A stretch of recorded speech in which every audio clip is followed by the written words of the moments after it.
Lord God, it is all about you. At lubos nga ang galak at pasasalamat sa aming puso, Panginoon, na kami ay nakapaghandog ng aming taos-pusong papurit pasasalamat sa inyong pangalan, O Diyos. Lord, we pray na patuloy niyo po kaming samahan, patuloy niyo po kaming gabayan sa pakikinig ng inyong salita. And to you we give back all the praises, all the glory, and all the honor. This we pray in Jesus' name. Matthew 6:27, can worry make you live longer?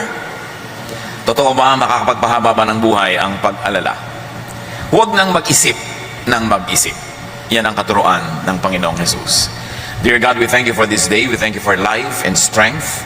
Salamat sa ibinibigay niyo sa aming mga pangangailangan namin. At ngayon, Panginoon, kami po'y pakalinisin ninyo at paging dapatin yung tumanggap na inyong pagtutuwid, pagtuturo, pagpapalakas. Be our preacher, our teacher, our guide, our healer. We seek you, Father, in the name of your Son, Jesus. Mahilig mag-isip at mag-alala ang mga tao tungkol sa mga mga kailangan. Ang dami naman talagang kailangan ng tao. Pero napakaraming lalong pag-aalala tungkol sa mga kailangan na ito.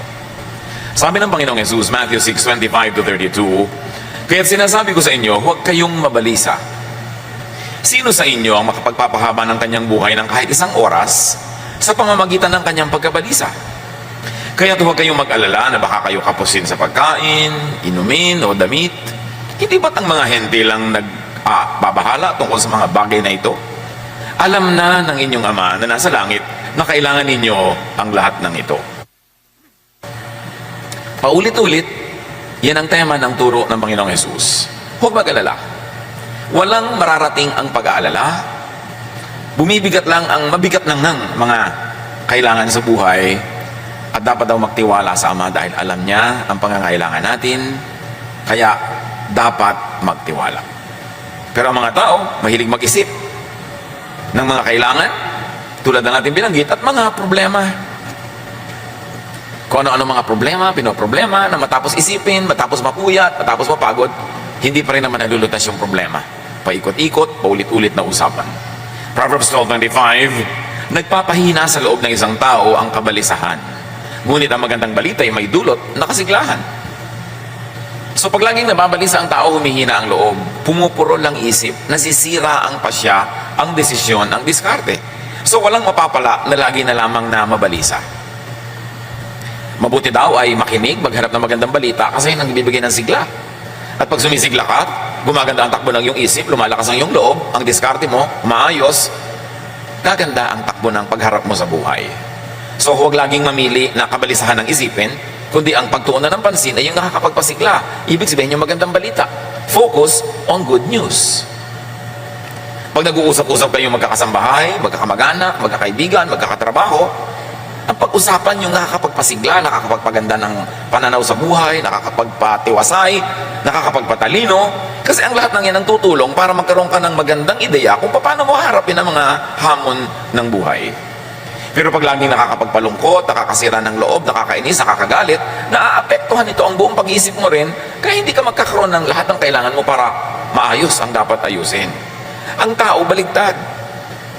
Ang paboritong pag-usapan, yung nakakatakot, yung nakakainis, yung nakakagalit. At kung may pag-uusapan sila tungkol sa isang tao, bihirang-bihira yung usapan niya yung kapurihan ng tao, yung magaganda niyang gawa at asal. Usually, ang pinag-uusapan yung kanyang mga kapintasan, yung mga nakakainis niyang ginagawa. Pero kung anong pinag-uusapan ninyo, yun ang umaapekto sa inyong utak. At kung anong laman ng inyong utak, ganun ang gagawin ng inyong katawan. Kaya para nating nilalaso ng sarili nating isip at sariling buhay, kung puro negative ang iniisip. Puro mga nakakapagpahirap ng loob, nakakatakot, nakakapagpataas ng presyon. Yan ang mga iniisip ng tao. Pinupuno ng tao ng laso ng kanyang isip, tapos mag-e-expect siya na may lumabas na magandang isipin doon para malutas niya ang kanyang mga suliranin, maharap niya ang kanyang mga problema. Mahilig ang mga tao na mag-isip tungkol sa pagtanda at kamatayan. Kung bata pa, yung sobrang bata pa, hindi pa niya iniisip yan ang pagtanda. Kaya ang mga bata, walang takot walang mga takot sa thrill, laging gusto thrilling, exciting, kasi hindi pa nasasaktan ang ganap, hindi pa nasusugatan, napepeklatan. Pero pag nagsisimula ka na mag-isip na paano kaya pagtanda ko, sino kaya mag-aalaga sa akin, ano kaya ibibili ko ng gamot, sa kaya ako titira, tumatanda ka na nga pag dumadating ka sa ganung punto. At sinasabi rin ni Jesus yun, ano naman ang mapapala mo kaiisip niyan? Yung lagi kang nag-aalala. Psalm 71:9, ngayong ako'y matanda na, huwag mo akong pabayaan. Ganyan daw ang mga drama ng mga tao. Katawan ko'y mahina na, kaya ako'y huwag mong iiwan. Ganyan ang takbo ng isip. Nahihina ako, tatanda ako, wala ako bibili ng gamot. Ang dami namang tao sa paligid natin nagtandaan, at sa katandaan nila ay nangamatay, nailibing naman, maayos naman. Bakit naman ikaw ay hindi magkakaganon anak ka ng Diyos? Hindi dapat laging iniisip. Dapat ma-excite ka sa pagtanda, hindi matakot. Dapat, wow, tatanda na ako.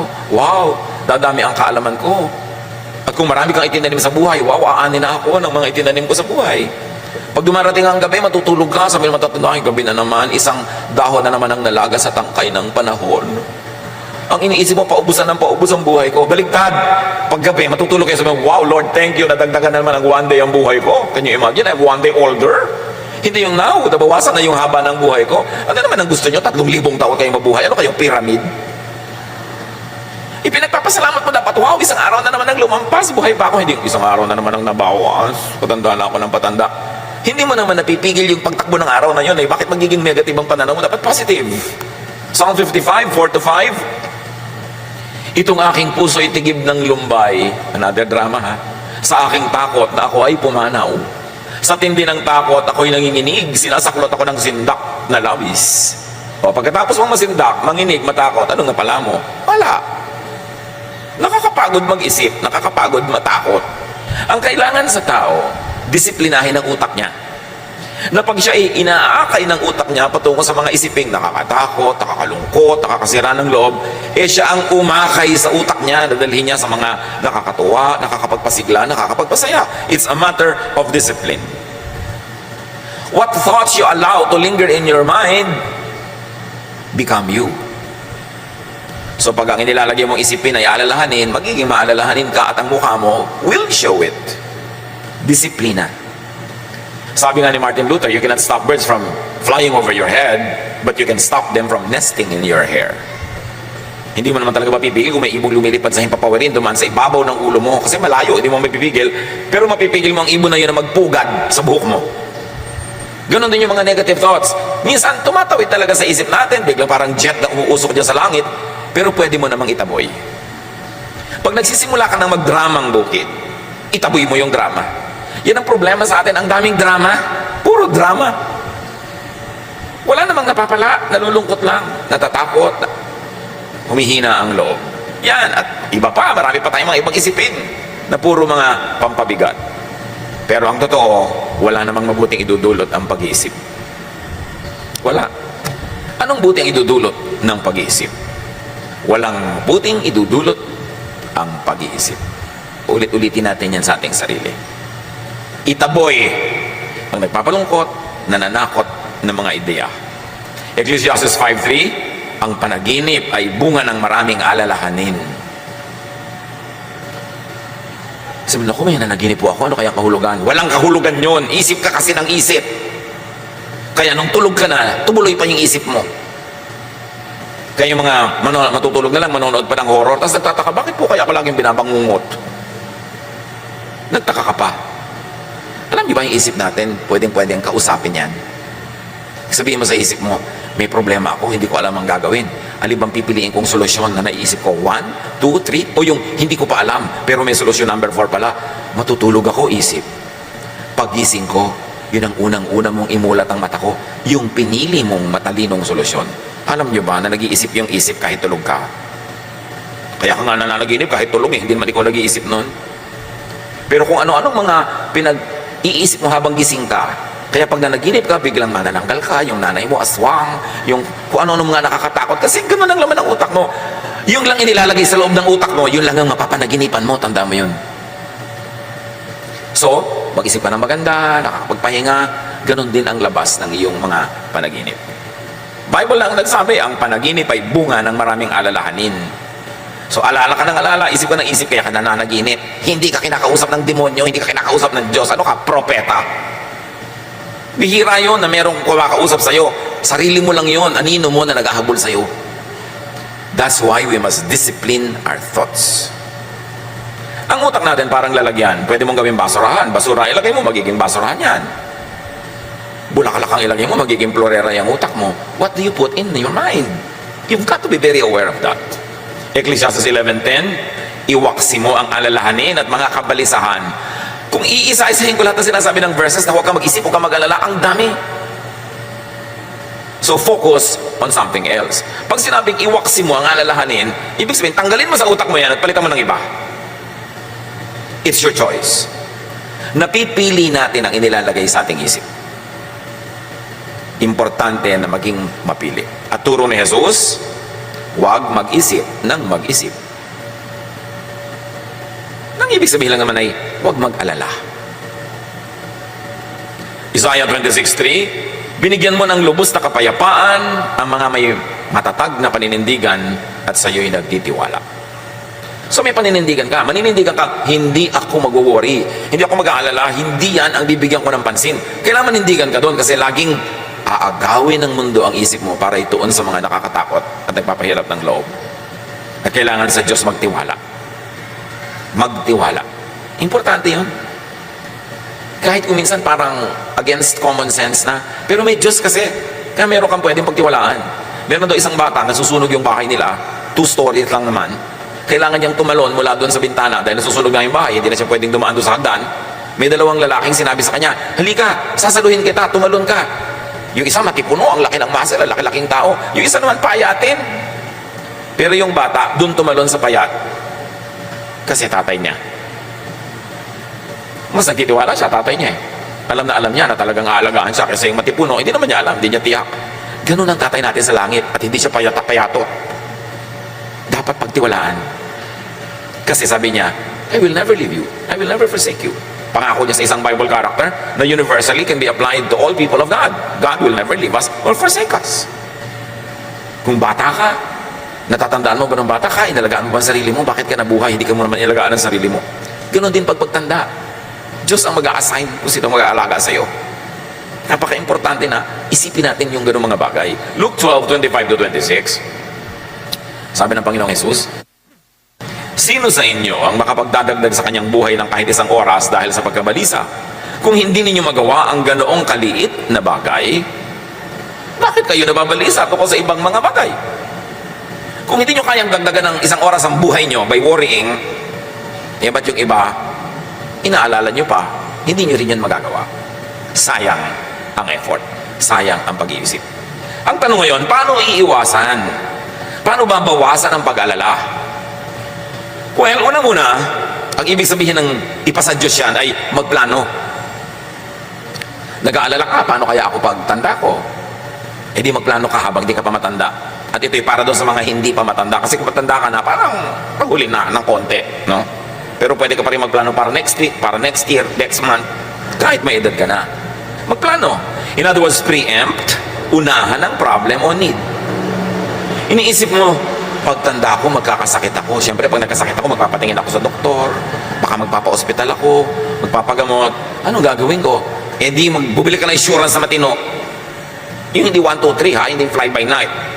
Plano. O ayaw mo ng insurance, hindi ka naniniwala. Gumawa ka ng isang alkansya na kasing laki ng jeepney, hulugan mo ng barya, at ipanalangin mo, huwag ma-demonetize yung barya mo. Baka naman yung pera mo may nakalagay pang victory. Panahon pa ng hapon yun. Di ba? O bagong lipunan. Dapat yung pera mo current. Unahan mo yung problema.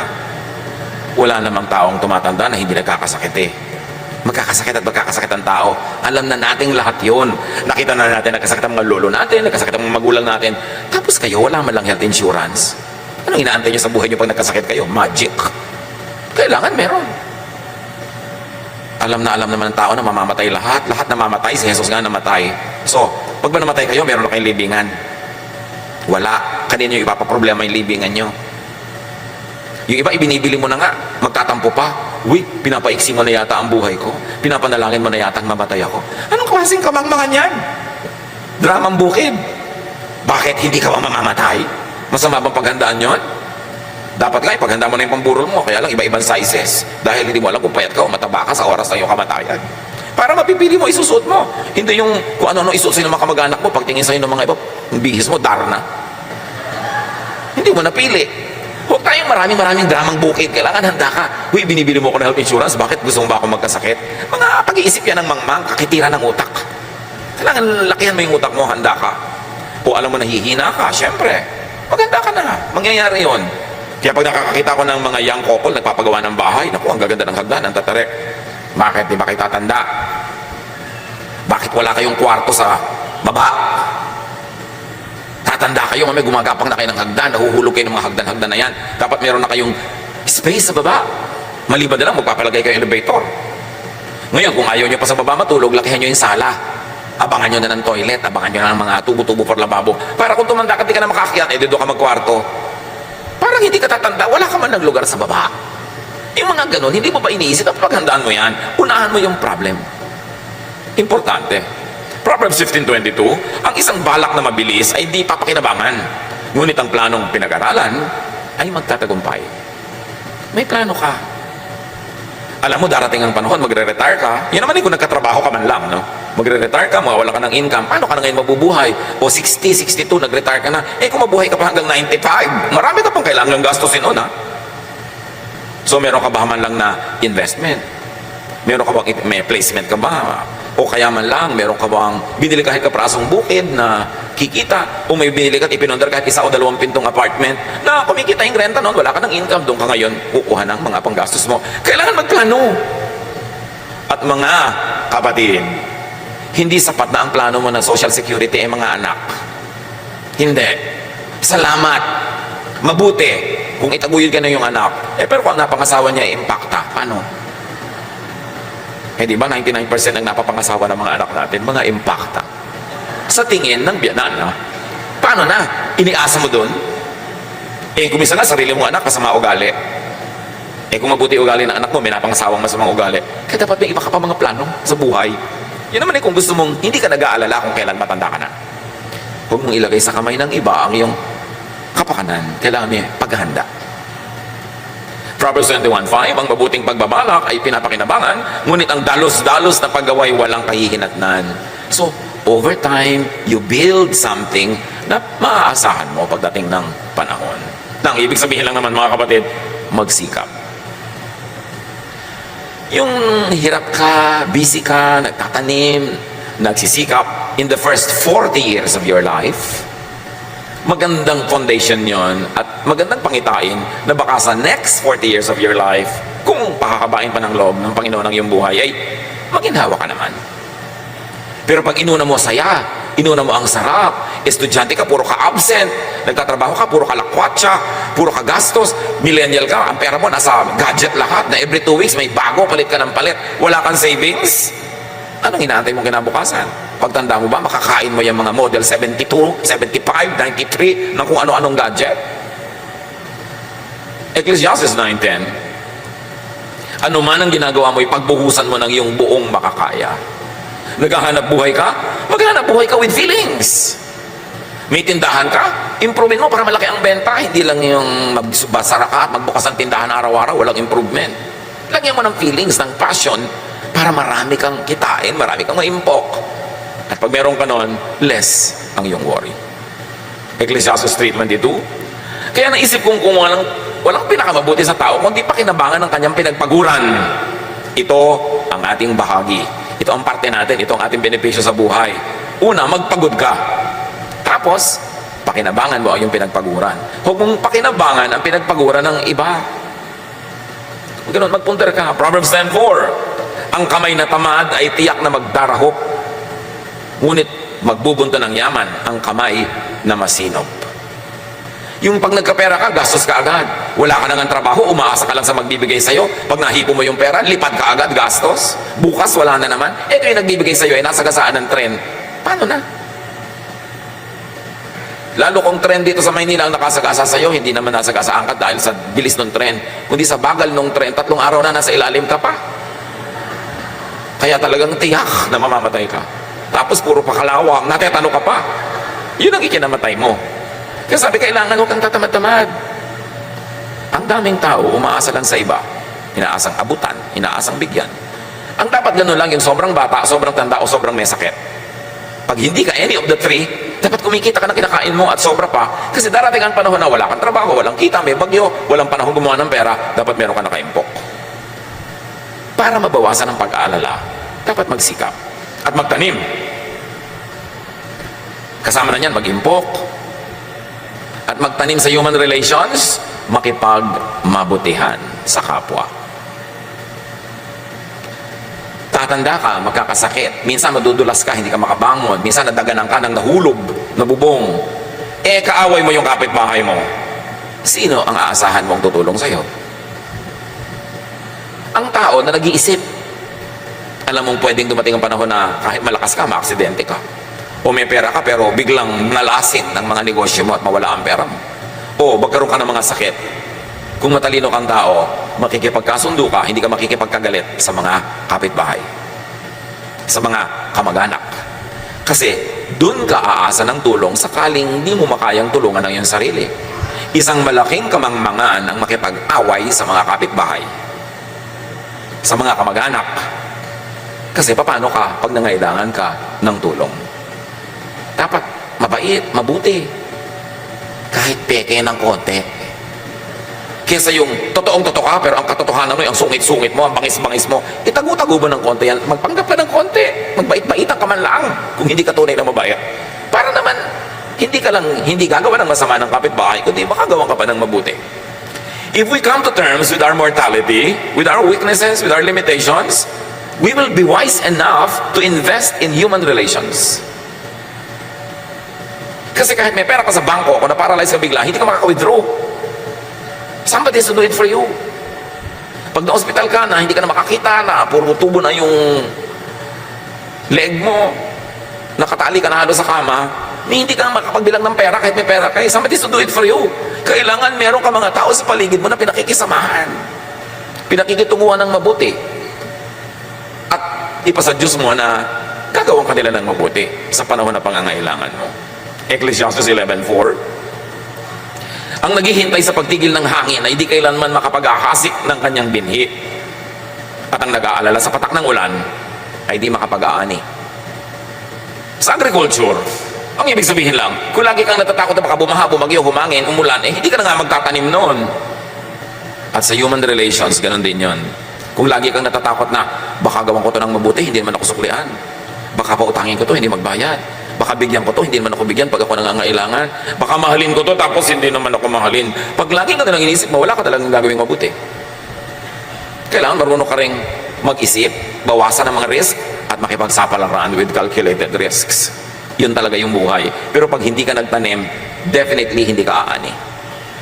Hindi lahat ng nagtatanim, umaani ng itinanim. Pero kumisan sa iba umaani, hindi niya inaasahan, doon pala manggagaling yung pagpapala. Dito ka nagtanim, doon ka umaani.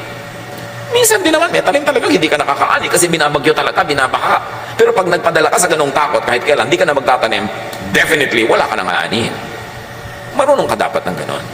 Proverbs 6:6-8. Ito'y para sa mga tamad, yung mga masisipag, hindi na kailangan makinig nito. Pwede muna kayo mag-text ng konti. Pero dahil maraming tamad, makinig kayo. Proverbs 6:6-8. Tingnan mo ang mga langgam. Ikaw na taong ubod ng tamad. Pamumuhay nila'y masdan mo at nang ikaw ay mamulat.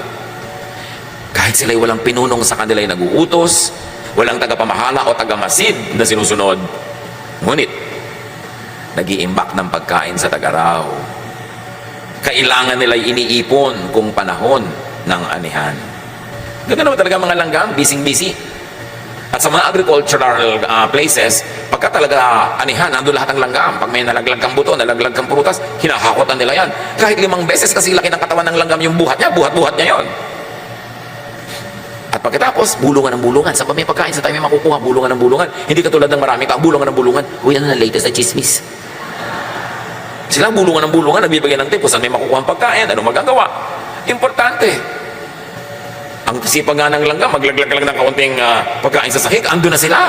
Sa sila lang galing. Nakaabang ng nakaabang. Hindi sa chismis. Nakaabang sa oportunidad.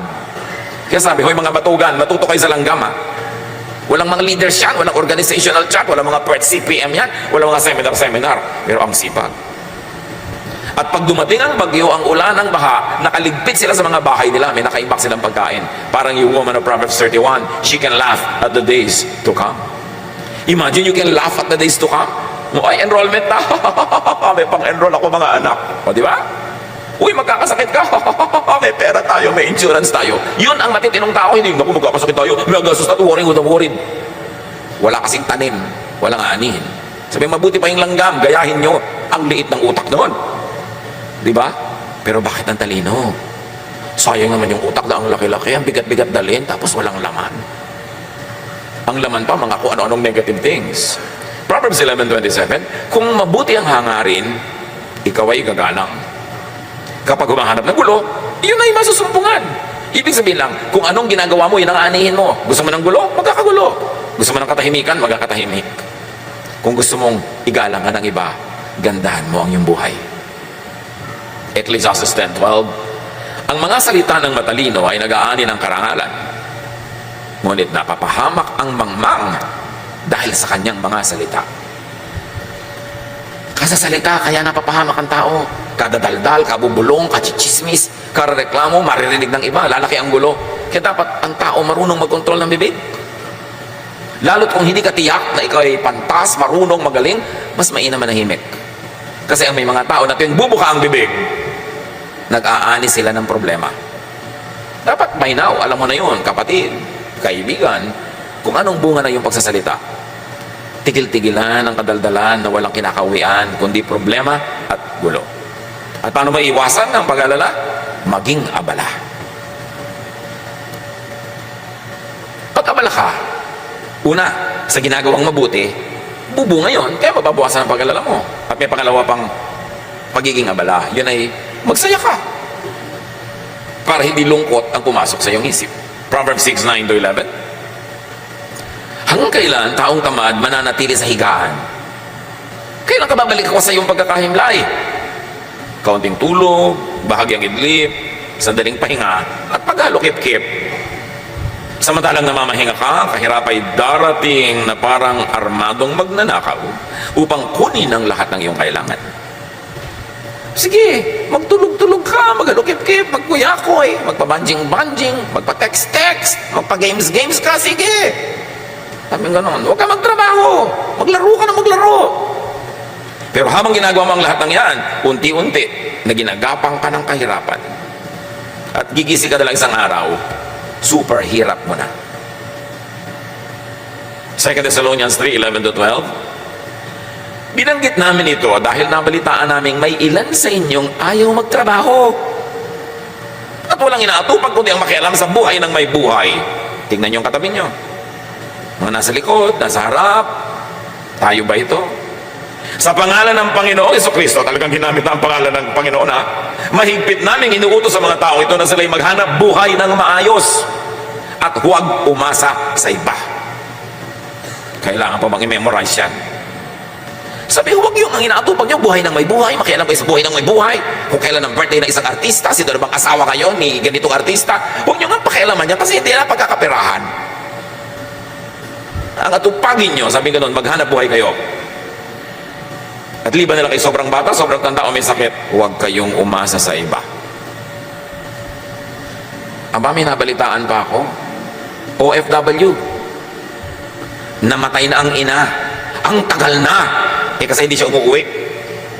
Hindi sinabi ng mga kapatid. Bakit?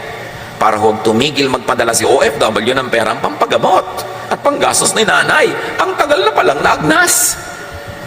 Namatay na yung nanay, padala pa siya ng padala ng papagamot. Niloloko ng mga kapatid. Sinabi, huwag kayong aasa sa iba. At huwag kayong sobrang umasa sa mga OFW. Kailangan pa bang ulit-ulitin, hindi naman madaling kitain yung pera nila, na ang pera naman nila, sweldo lang, constant, yun lang. Pag nagpadala sa iyo sa ganitong petsa, ibig sabihin na susunod yan sweldo sa ganung araw. Tapos kalagitnaan, susulat ka na naman, tatawag ka, text ka, may hihingin ka. Bakit? Hindi pa siya sumusweldo. Saan mo siya pakukuhanin ng pera? Tapos uutang para magdebu, uutang para mag-birthday, mag-party, mag-baile, mag-inuman. Ang inuutang mo lang dapat yung pampuhunan na pinag-aralan mo, natutubo. Kikitain mo yung pambayad sa utang. Pero yung uutang ka para lamang pang-arte, pang-gastos, isang malaking kabaliwan. Tapos iba yung nagbabayad. Laging gusto mo gadget na ganito, gusto mo ganung original pa, gusto mo pa branded. Bakit kinita mo na ba yan kung hindi pa? Nakarating ka na ba sa Divisoria? Doon ka mamili, ha? Kung wala ka pang masyadong kinikita. Huwag na gusto mo pa doon sa mga mamahalin. Deserve before you desire. Yung ang porma-porma mo, branded ang mga damit, branded ganyan, tapos wala ka namang income, saan mo kinuha yun? May ibang nagbayad. It is ungodly. It is not good. Kaya yung matinong babae sa Proverbs 31, sabi sa verse 18, she knows when to buy or sell, And she stays busy until late at night. Yun yung babaeng who can laugh at the days to come. So marami na tayong sinabi tungkol sa pagtatrabaho, pagtatanim, paggawa ng mabuti para huwag mag-alala. Di ba? Yun ang topic natin, para huwag mag-alala. Meron pa namang isang para huwag mag-alala, maglibang. Tagalog ito ha, hindi yung Bisayang maglibang. Maglibang, magsaya. Kailangan din yun, mahalaga yun. Lalo't kung hindi mo nun uutangin, o hihingin yung panglibang na Tagalog ha. Yung mga Bisaya lang nakakaintindi ng joke. Ecclesiastes 5:18, ito ang isang mabuting bagay na aking nakita. Nararapat lamang na kumain, uminom, at pakinabangan ng isang tao ang bunga ng kanyang pinagpaguran sa mundong ito. Sa maikling panahong ibinigay sa kanya ng Diyos, ito ang ating bahagi. Sabi, alam mo, huwag kakalimutan magsaya, maglibang, uminom, kumain. Lalot, pinagpaguran mo naman yon, bunga ng pagod mo. Huwag kang puro dusa, puro hirap, pero rin dapat mag-enjoy sa buhay. Para balanced. Ang buhay parang bangko. Pag nag-deposit ka ng maraming saya, sa oras na hindi ka masaya at malungkot ka nga, pwede kang mag-withdraw doon sa mga na-deposit mo noon. The many happiness and joys and pleasures you've had in life can strengthen you in times of sorrow. Naka-deposit kasi yun. Mag-deposit kayo ng kaligayahan sa puso nyo. Enjoyment, basta hindi ninanakaw. Ecclesiastes 6:9, mabuti pa ay masyahan sa anumang kalagayan kaysa mangarap ng di naman makakamtan. Ito man ay walang kabuluhan tulad ng paghahabol sa hangin. So isa pang itinuturo, learn to be contented with what you can afford. Kesa isip ka ng isip ng di mo naman kaya, hindi mo abot, enjoyin mo yung kaya at abot mo ngayon. Ecclesiastes 8:15, kaya para sa akin, ang tao ay dapat magpakasaya sa buhay. Walang pinakamabuti kundi kumain, uminom at magsaya. Ito ay magagawa niya habang siya ay nabubuhay at nakapagpapagod sa mundong ito. Punctuate your days of work with pleasure, with happiness, with mini vacations. Reward yourself and people who help you with pleasure, with happiness, with joy. It is very godly. Marami kasi mga tao, akala nila pag maka-Diyos ka, puro ka na pagpepenitensya, paghihirap, pag-aayuno, pagdurusa. No! God loves us. God is kind. Kaya lang niya tayo pinagtatanim para tayo umani. Hindi tayo parusahan. Kaya kung nagtatanim ka na, dapat umani ka. Mga kapatid, huwag niyong aagawan yung taong umaani ng tanim niya. Minsan sabi, uy, ang sarap-sarap na ng buhay niya, laki-laki ng kita ng tindahan niya. Kasama ka ba nung ipinandar niya yon? Na ang tinda lang niya, isang pirasong lumpia. After 1 week, 2 pirasong lumpia. Ngayon, isa na siyang lumpia queen. Tapos gusto mo ngayon, makihalo sa kinikita niya, kasama ka ba niya sa hirap? So, dapat pinagpaguran mo yan. Importante, napayagan natin yung mga nagtanim noon na anihin nila yung tanim nila. Huwag kang makiani. Kung pamisa-misa, nabibigyan-bigyan ka, salamat. Huwag kang maiinggit sa mga taong, ang laki ng negosyo niya, ang laki na ng kita niyang pinsan niya na yan. Yung may inggit-inggit. Pero pinaghirapan nila yon. Deserve nila yun. Do not covet what is not yours. Kaya halimbawa, mga anak, tanim kayo ng mga magulang niyo eh. Dapat paanihin niyo sila. Kasi tanim kayo. Mga manugang, yung napangasawa ninyo, tanim niyo ng magulang niya, ng biyanan niyo, paanihin niyo yung biyanan niyo. Yung mga magulang niyo rin, paanihin niyo rin. Lahat ng tumulong sa inyo sa inyong buhay. Kaya sino pa yon? Kaya malaki o maliit na tulong. Kailangan pagkaya nyo na salang bigyan ng ani, paanihin nyo. Kasi tanim kayo eh. Yun ang kalooban ng Diyos, ang itinanim, inaani. Napakasama yung wala kang utang na loob. Yung tinaniman ka, wala man lang mapitas sa'yo. Wala man lang mapakinabang sa'yo. Samantalang binigyan ka ng pagod, hirap, lahat-lahat. Ganun ang taong makadiyos at disente. Lahat ng tumulong sa'yo, tutulungan mo rin. Lahat ng naghirap sa'yo, susuklian mo. Ibayo pa doon kung kaya mo pa. Ganun ang pagiging makadiyos. So matapos mong magtanim, mag-invest, magplano, ipasa Diyos ang lahat. Nagawa mo na yung dapat mong gawin. Halimbawa, nagtanim ka ng buto, huwag mo hukayin bukas para tingnan kung tumutubo. Diyos ang magpapatubo. Pero ikaw magdidilig, ikaw mag-aalaga. So, ipasa Diyos mo na pag nagawa mo na yung anak mo. Katulad na marami mga magulang, paano kaya lalaki ang anak ko, lalaki kaya ang matino? Habang bata, turuan mo ng turuan, at pagkatapos bahala na sa kanya ang Diyos. Nagtanim ka na eh. Sabi sa Bible, train up a child in the way he should go, and when he is old, he will not depart from it. So huwag ka nang problemahin yung pagiging old niya. Nataniman mo nung young, yun ang magiging siya. 99% of the time. So imbes mag-alala ka kung paano siya lalaki, palakihin mo ng tama ngayon. Yung first 10, 15, 20 years ng bata na nasa piling mo, taniman mo ng lahat ng mabubuti, sipag, kabaitan, pagiging makadiyos, makatao, at pagkatapos nun, pawalan mo na, magbubunga na yung itinanim mo. Pero kung itinanim mo, pinabayaan mo, negative, sinindak mo, tinakot, ginawa mo, dinepress mo yung bata, may bunga din yan. At aani ka rin yan, kasi yun ang tanim. Ang itinanim, inaani. Psalm 23, 1-3, You, Lord, are my shepherd. I will never be in need. You let me rest in fields of green grass. You lead me to streams of peaceful water, and you refresh my soul, my life. So yung Panginoon, dinadala niyo ako sa mga luntiang mga damuhan, dinadala niyo ako sa mga payapang batis, at hindi lang yun physical, very especially mentally. Let the Lord take you, your thoughts, your brain, to realms of peace, of serenity, of rest. Mental discipline yan, and let the Lord lead you. Proverbs 3, 5-6, With all your heart, you must trust the Lord and not your own judgment. Always let Him lead you, and He will clear the road for you to follow. Laging kasama ang Panginoon. Pangungunan niya, pagtuturo niya. Proverbs 31:25, The woman who is full of wisdom, she is strong and graceful, as well as cheerful about the future. She is not scared of the future. She is cheerful about the future. Why? Because she planted in time. Kung anong dapat itanim, itinanim niya. Nag-iintay lang siya lagi ng ani. At kung umaani siya ngayon, nagtatanim pa uli siya sa iba, para bukas may iba na naman siyang aanihin. Philippians 4, 6-7. Huwag kayong mabalisa tungkol sa anumang bagay. Sa halip, hingin niyo sa Diyos ang lahat ng inyong kailangan sa pamamagitan ng pananalangin may pasasalamat. At ang kapayapaan ng Diyos na hindi kayang maunawaan ng tao, ang siyang mag-iingat sa inyong puso at pag-iisip dahil sa inyong pakikipagkaisa kay Kristo. Peace of mind is a mental state. It's a mindset. It's a way of thinking. But you can have peace when you do what you can and then leave the rest up to God. Dear Lord, we thank you that you are our Father, that you love us and you care for us, and you know what's happening in our lives. Alam niyo, Panginoon, ang alalahanin, mga bagabag, tumatakot sa bawat isang anak mong narito. Hindi ito lingid sa inyo. Isinusuko namin sa inyo ang aming mga alalahanin, ang aming mga takot, at kasabay nun, isinusuko namin sa inyo ang aming lakas, ang aming time, talent, and treasure, para kami mapangunahan mo, to invest, to plant, to do the right thing, and then to leave the rest up to you. May party kami, may party kayo. We are partners, so God, thank you that you are our partner in making our life beautiful, complete, peaceful, and fruitful. Pagbulay-bulayan natin mga kapatid ang makahulugan ng lahat ng ito sa ating pang-araw-araw na buhay. Bow before the Lord, spend some time in prayer and reflection as the Lord leads you to operationalize all of these ideals in your daily life. Father, continue to teach and touch your people.